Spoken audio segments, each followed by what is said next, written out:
Hey, what's your name? Hi, I'm Rob Godfrey. And what's your title? I'm co-founder at Treeconomy, Where are you based? based in London, from Toronto.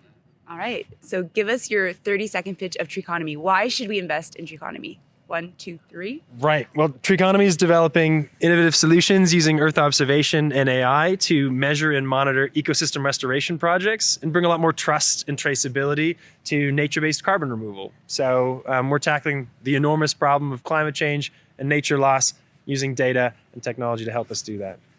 All right. Thank you. Would you invest in Treeconomy?